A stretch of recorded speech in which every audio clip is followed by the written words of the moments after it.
Rancher pulls her up despite pleas. What he sees stuns him. Her guardian grabbed her by the hair and threw her to the floor. Lydia Hayes was only 22. Her beauty felt more like a burden than a gift. Victor Sterling, her mother's second husband, was a man corrupt to the core. He had lost his fortune to drinking and gambling. By midday, loan sharks were waiting outside the shack. Victor dragged Lydia out into the harsh sunlight. His eyes were red with fury and humiliation. "Serve them," he ordered. Lydia froze in shock. She couldn't believe what she just heard. Her own stepfather was ordering her to give herself to the men who had come to collect his debts. She shook her head. Her voice trembled. "No, I'll not." That simple refusal sparked a rage inside Victor. The men laughed. Victor's pride shattered like glass. He threw the bottle he was holding against the wall. Shards scattered everywhere. He stomped toward Lydia and slapped her so hard she fell onto the wooden floor. Lydia tried to crawl away. Victor kicked her ribs. She gasped for air. The men stood by, smirking at her suffering. Victor's drunken fury grew hotter with every second. "You defy me," he growled. He dragged her by the arm out of the shack and into the sunlit yard. Lydia's dress was already torn from the struggle. Her face bore red marks. Her arms were bruised purple. She cried out, pleading for compassion, but Victor had none left to give. The creditors followed behind, jeering. Victor shoved Lydia toward the riverbank near the ranch fields. The midday sun glared down on her pale skin, making every wound look raw. Lydia sobbed. Her legs trembled. She tried to plead again. "Please, I am begging you." Victor gritted his teeth. Her words only deepened his shame. In one swift motion, he lifted her by the waist and hurled her into the churning water. The river splashed violently around her body. Lydia sank below the surface, her lungs filling with icy water. She clawed at the air, desperate to live. The current pulled her down. Her torn dress wrapped around her limbs like shackles. She struggled, but her strength was failing quickly. The voices of the men faded into muffled echoes above the water. Her heart pounded, her vision blurred. Was this her final moment? Was she destined to die as nothing more than her stepfather's victim? Just as the darkness closed in, a shadow appeared on the riverbank. A horse snorted. Heavy boots hit the ground. A man was rushing toward the water. He didn't hesitate. He plunged into the river and grabbed her arm. Lydia's body was limp, but her eyes still flickered with the will to survive. The man pulled her to the shore, laying her down gently on the grass. Her chest heaved as she coughed up water. Her skin was covered in bruises and cuts, and her lips trembled as if she wanted to speak, but had no words left. The man looked down at her in disbelief. This was Aaron Wells, a rancher in his late 50s. His eyes widened as he saw the full horror etched across Lydia's fragile frame. What kind of monster would do this to his own child? And what kind of fate awaited her now that her stepfather and his creditors still roamed nearby? Would Aaron be able to shield her from the storm that was only just beginning? Lydia coughed and gasped as Aaron lifted her into his arms. Her body was shaking from the cold water. Her torn dress clung to her skin. He did not waste a single second. He placed her on his horse and rode quickly toward his ranch. The old wooden house came into view. Cowboy love stories. Aaron carried her inside and laid her gently on a bed near the fireplace. He wrapped her in a thick blanket, but saw her shiver. She was burning with fever. Her lips quivered as if she wanted to speak, but no sound came. Aaron shook his head with worrying. He reached for a shirt from a nearby chest. It was one of his old work shirts, faded but clean. He handed it to her. "You need this more than I do." Lydia hesitated, but slipped into the shirt. It was far too big. The sleeves covered her hands, but for the first time in years, she felt a small sense of security. She pulled the fabric close around her. The crackle of the fire filled the quiet room. Aaron sat beside her, waiting. Lydia stared at the flames with empty eyes. Then tears rolled down her cheeks. She began to whisper. It was not the first time. Her voice shook, but she kept going. 4 years, he abused me.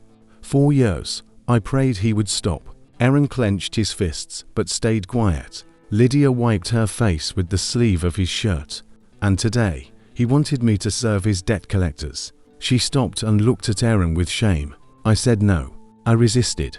That is when he beat me harder than ever.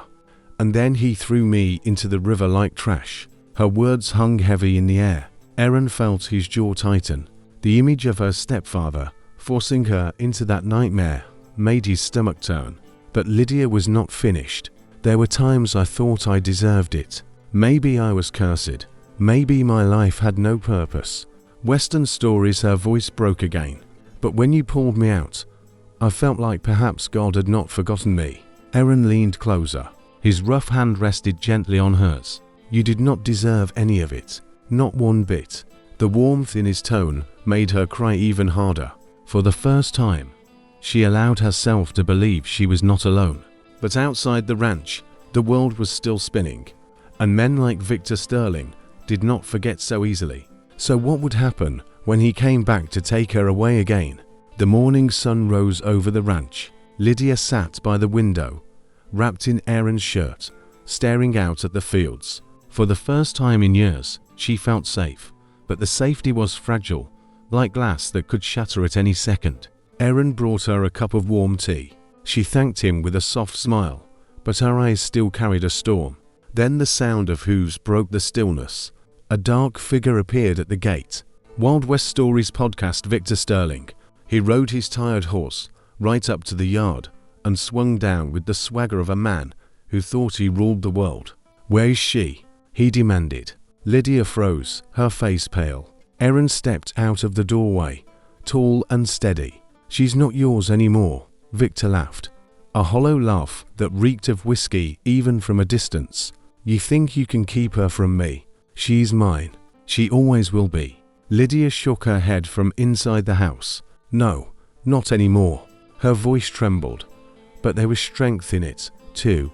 Aaron crossed his arms. You'd best ride away before I lose my patience. For a moment, Victor looked like he might charge, but even in his drunken state, he knew Aaron was not a man to be trifled with.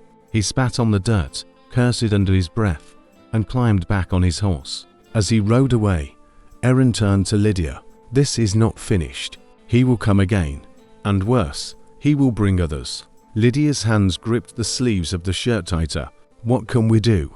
Aaron thought for a long moment. Then he said, there is one man who can help. Sheriff Jackson. Later that day, Aaron saddled up and rode into town. The sheriff was an older man with a sharp gaze. A man who had seen the worst of the frontier and still carried himself with integrity. Aaron told him everything about the abuse, about the debt, about how Lydia was nearly drowned in the river. The sheriff listened intently, then nodded. Bring her under my protection. If Victor Sterling shows his face again, he'll answer to the law. Aaron returned to the ranch with a bit of hope in his chest. But he also knew one thing. Men like Victor did not give up easily. They always came back. And when they did, there would be a reckoning.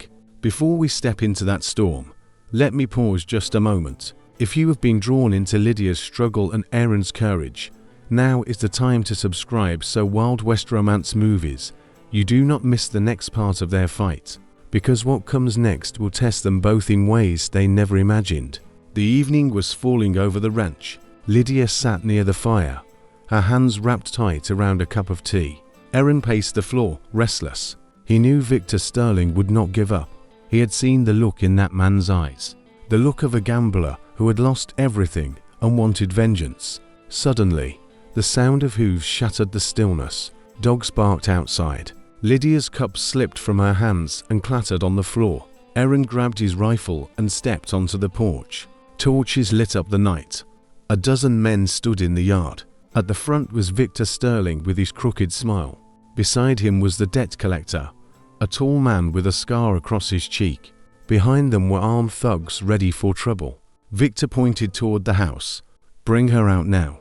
Aaron planted his boots firmly in the dirt. You are not taking her. The scar-faced man sneered. An old man. You cannot fight us all. With that, the gang rushed forward. Aaron fired a shot into the air. The blast echoed through the valley. For a second, they hesitated. But then the crowd surged. Aaron swung his rifle like a club, knocking one man down. Another charged at him with a knife. They clashed hard, fists and boots in the dirt. Lydia screamed from the doorway. Two men grabbed her by the arms and tried to drag her away. She fought like a wild cat, scratching and kicking, but they struck her across the face. Aaron broke free and lunged toward her, but three men jumped on his back. He struggled, throwing punches, but the weight was too much. They slammed him to the ground. Blood streamed from his brow. Victor stood over him, laughing. "You are finished, Wells. You should have stayed out of this." Lydia cried out, "Leave him alone." She tried to run to Aaron, but was shoved back down into the dirt. Victor raised his boot as if to stomp Aaron's chest. The Scarface collector pulled Lydia's hair back, snarling in her face. Everything seemed lost, and then from the distance came the thunder of more hooves. Voices shouted through the night, "Sheriff Jackson, put down your weapons." Lanterns swung as a group of riders surrounded the yard. The sheriff sat tall in his saddle, a revolver steady in his hand. His deputies fanned out, rifles pointed at Victor's gang for the first time that night. Victor's grin faded. The tables had turned, but would the sheriff arrive in time to save Lydia and Aaron from the final blow? The yard froze in silence. Sheriff Jackson sat tall on his horse, a revolver steady, his voice sharp. "Drop your weapons now." The gang hesitated. One of the deputies fired a warning shot into the air. That was sufficient. Knives clattered to the ground. Guns were tossed aside. The men backed away, hands raised. Victor Sterling's face twisted with rage and fear. For years, he had ruled Lydia with terror. Now he was powerless, cornered by the law, and exposed for what he was. The sheriff nodded to his men. "Take them in." Within minutes, Victor and the debt collector were bound in ropes, shoved onto their horses, and led away toward town. The torches faded into the distance. All that remained was the quiet crackle of the fire and the heavy breathing of Aaron and Lydia. Aaron struggled to his feet, wiping the blood from his brow. Lydia ran to him, throwing her arms around his chest. For the first time, she felt safe, not only in body, but in spirit. Tears poured down her face, but this time they were tears of release. Aaron held her close. "It is over now. He will never harm you again." She buried her face against him. In that moment, the years of pain began to lose their hold. The sheriff tipped his hat. "You two have been through enough. Rest easy. Justice will handle the rest." Then he rode off into the night, leaving the ranch in peace once more. The dawn broke soft and golden the next morning. Lydia stood on the porch, still in Aaron's old shirt, looking out across the wide fields. The horizon stretched far and free like a promise of a new life. Aaron stepped beside her, his weathered hand brushing hers. Their eyes met, not as rescuer and victim, but as two souls finding hope in the ashes of suffering. What lesson do we learn from their story? That even in the darkest valley, a hand can reach down to pull us back into the light. That no matter how broken the past, there can still be a future filled with strength and love. So, let me ask you, what would you do if you saw someone like Lydia, broken but still fighting to live? Would you walk away? Or would you be the one to pull them from the river? If this story moved you, give this video a like and make sure to subscribe so you do not miss the next journey we share together. Because in the Wild West and in life itself, the battles never end.